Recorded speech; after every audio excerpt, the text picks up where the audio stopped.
le village de Niambé se blottissait comme un enfant endormi entre les bras protecteurs des montagnes Condé, leur sommet verdoyant perçant les nuages comme des lances ancestrales. Les rivières Mazua et Kiba l'enlaçaient de leurs eaux cristallines, murmurant jour et nuit des secrets que seuls les anciens savaient déchiffrer. C'est dans ce havre de paix qu'un étranger vint un jour poser ses valises, aussi silencieux que l'ombre d'un baobab. Bako, c'était son nom, avait le teint cuivré des hommes du Nord et des yeux si sombres qu'ils semblaient absorber la lumière plutôt que la refléter. Ses mains, larges et puissantes, portaient les cicatrices de son métier de boucher, mais personne ne savait où il l'avait appris. Quand il parlait, sa voix était un murmure rauque, comme le son du vent dans les herbes sèches. « Je ne suis qu'un humble boucher, répétait-il de sa voix grave aux villageois curieux qui l'interrogeaient. « Ma viande parlera pour moi. » Et parler, elle le fit. Dès le premier jour où il installa son étal au marché, une odeur enivrante attira les villageois comme des papillons vers une flamme. Sa viande avait une couleur rouge profonde, presque hypnotique, et une texture si tendre qu'elle semblait fondre sur la langue. « Par les esprits des ancêtres », s'exclama Kwame, le chef du village, après sa première bouchée. Et cette viande est bénie par les dieux eux-mêmes. Les femmes du village se pressaient devant son étal, leurs pagnes multicolores créant une mosaïque vivante sous le soleil matinal. Leurs paniers en osier se remplissaient rapidement, pendant que leurs langues s'agitaient en conversations animées. « As-tu goûté la viande de Bako » chuchotait l'une. « Mais comment fait-il pour la rendre si tendre » demandait une autre. « Même les enfants en redemandent » ajoutait une troisième. Seul Ama, dont le port de tête fière et le regard perçant trahissaient une sagesse au-delà de ses 25 ans, restait en retrait. Ses pieds nus, ornés de perles traditionnelles, évitaient soigneusement l'étal de Bako, comme si un instinct profond la mettait en garde. Un soir, alors qu'elle préparait le repas dans sa case, son mari Kojo rentra avec un grand morceau de viande enveloppé dans des feuilles de bananier. « Encore la viande de Bako » demanda-t-elle, ses sourcils se fronçant légèrement. Kojo, un homme robuste aux épaules larges et au sourire habituellement chaleureux, posa doucement le paquet sur la table en bois usé. « Ma chérie, dit-il en s'approchant du feu où mijotait déjà une sauce aux arachides, pourquoi refuses-tu d'accepter que cet homme soit simplement doué dans son métier? Sa viande est un don des ancêtres. » Ama remua le contenu de la marmite en terre cuite, les vapeurs épicées montant vers le toit de chaume. « Les dons des ancêtres ne viennent jamais sans explication, Kojo. As-tu déjà vu ces troupeaux? Ces terrains de chasse? D'où vient toute cette viande? Tu poses trop de questions, ma femme, rit Kojo en secouant la tête. Parfois, il faut simplement accepter les bonnes choses que la vie nous offre. Mais Ama n'était pas du genre à accepter sans comprendre. Pendant qu'elle découpait la viande, ses doigts agiles notèrent une texture étrangement familière, différente de tout ce qu'elle avait connu auparavant. Cette sensation réveilla en elle un malaise profond, comme le grondement lointain du tonnerre annonçant une tempête. La nuit était tombée sur Niambe comme un pagne noir brodé d'étoiles. Les tam-tams du village s'étaient tus, laissant place au chant mystérieux des griots. Ama, le cœur battant au rythme des esprits de la nuit, se glissa hors de sa case. Elle avait attendu que Kojo s'endorme, bercée par le vin de palme et la chaleur du foyer. « Que les ancêtres me protègent » murmura-t-elle en serrant son collier de protection, héritage de sa grand-mère guérisseuse. Elle aperçut Bako qui fermait son étal. Dans la pénombre, sa silhouette semblait plus menaçante, plus inhumaine. Il portait un grand sac en toile de jute sur son épaule, dont le contenu laissait échapper une odeur métallique qui fit frissonner Ama. Le boucher emprunta un sentier peu fréquenté, celui que les anciens appelaient le chemin des esprits perdus. Les branches des arbres s'entrelaçaient au-dessus de sa tête comme des doigts squelettiques. Ama le suivait, ses pieds nus évitant instinctivement les brindilles qui auraient pu trahir sa présence. Le sentier serpentait entre les baobabs centenaires, leurs troncs massifs semblant porter le poids de 1000 secrets. La lune, à demi voilée par les nuages, projetait des ombres dansantes qui faisaient battre plus fort le cœur d'Ama. Soudain, Bako s'arrêta dans une clairière. L'endroit était sinistre, l'herbe y était morte, et même les insectes semblaient fuir ce lieu maudit. Un vieil arbre tordu se dressait au centre, ses branches nues pointaient vers le ciel comme des accusations silencieuses. « Les esprits me pardonnent » chuchota Ama, tapi derrière un buisson d'épines. Bako posa son sac et commença son macabre rituel. Sous la lumière blafarde de la lune, Ama vit avec horreur ce qu'il contenait, des mains, un pied, des organes encore luisants. L'évidence la frappa comme un coup de machette, ce n'était pas de la viande de bœuf ou d'antilope, mais des restes humains. Un bruissement dans les fourrés la fit sursauter. Elle plaqua sa main contre sa bouche pour étouffer un cri. Bako se figea, ses narines se dilatant comme celles d'un prédateur flairant sa proie. « Qui ose troubler mon travail ?» gronda Théil d'une voix qui n'avait plus rien d'humain. Amand resta immobile, priant tous les esprits de la forêt de la protéger. Son cœur battait si fort qu'elle craignait que Bako ne l'entende. Après ce qui sembla une éternité, il reprit sa sinistre besogne, creusant la terre de ses mains puissantes pour y enfouir les preuves de ses crimes. Ama recula lentement, effrayée à l'idée de se faire repérer. Elle attendit que Bako termine avant de retourner au village, ses pensées tourbillonnant dans un chaos d'horreur et de dégoût. Au matin, Ama se réveilla avec un mélange de détermination et de terreur. Elle devait alerter le village. L'aube pointait à peine ses premiers rayons que déjà Ama courait vers la case du Conseil des Anciens. Ses jambes tremblaient encore de sa découverte nocturne, mais l'urgence lui donnait des ailes. Les Anciens étaient réunis sous le grand fromager, arbre sacré où se prenaient toutes les décisions importantes du village. Le vieux Kwaku, dont la sagesse était aussi profonde que les rides de son visage, présidait l'assemblée. « Mes pères, commença Ama en s'agenouillant respectueusement, je dois vous parler d'une chose terrible. »« Parle, ma fille, répondit Kwaku en caressant sa barbe blanche. Les Anciens t'écoutent.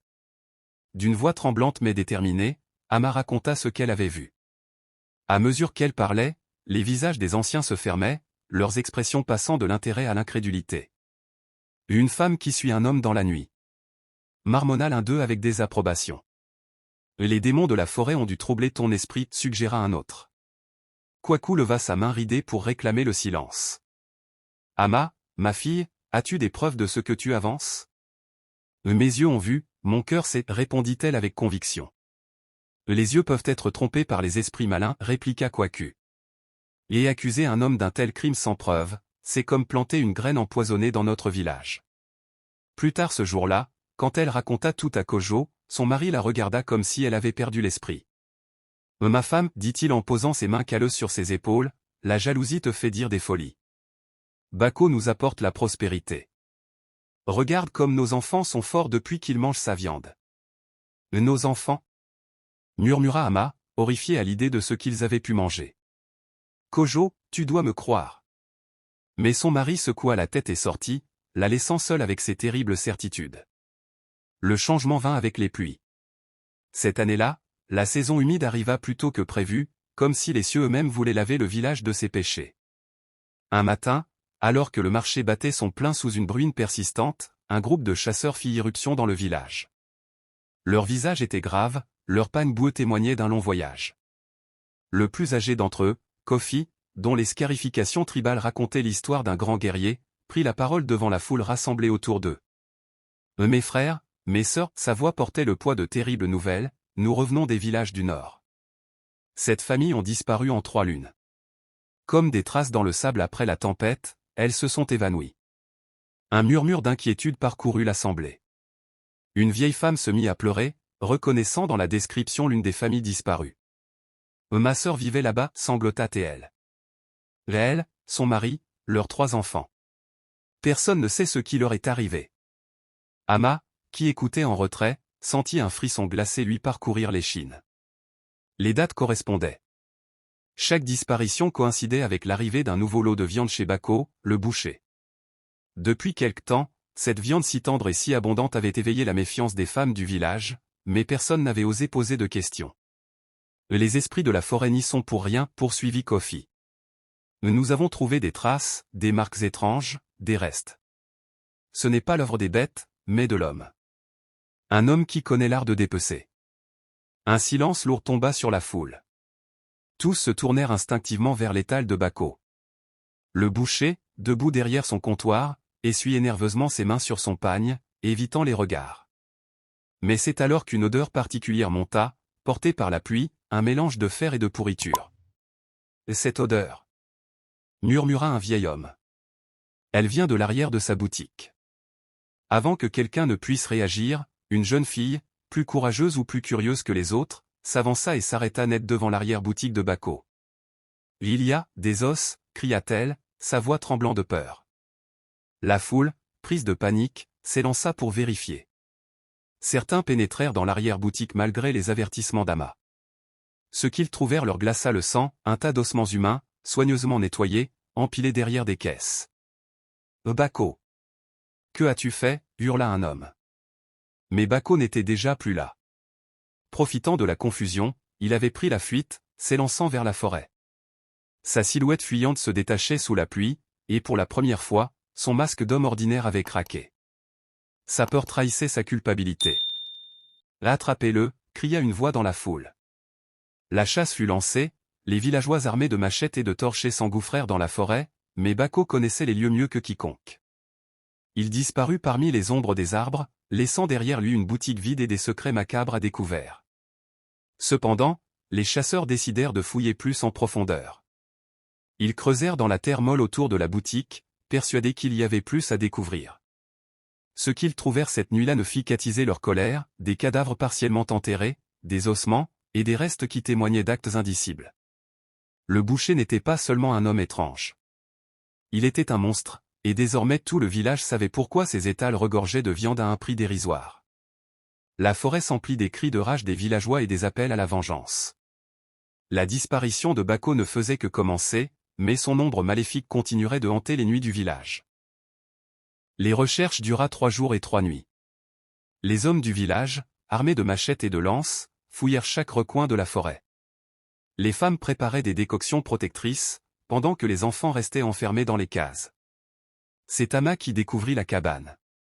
Cachée derrière une cascade, la construction rudimentaire semblait avoir été abandonnée à la hâte. L'intérieur était un temple d'horreur, des crochets rouillés pendaient du plafond, des outils étranges aux formes cruelles s'alignaient sur les murs, et dans un coin, un livre relié en cuir contenait des dessins et des formules mystérieuses. Et il pratiquait la sorcellerie, murmura le vieux Kwaku, qui avait rejoint Ama. La magie noire qui donne force et jeunesse à celui qui mange la chair de ses semblables. Dans un coin de la cabane, ils trouvèrent des amulettes portant les noms des disparus. Chaque objet racontait une histoire tragique, une vie volée pour satisfaire les sombres appétits de Bako.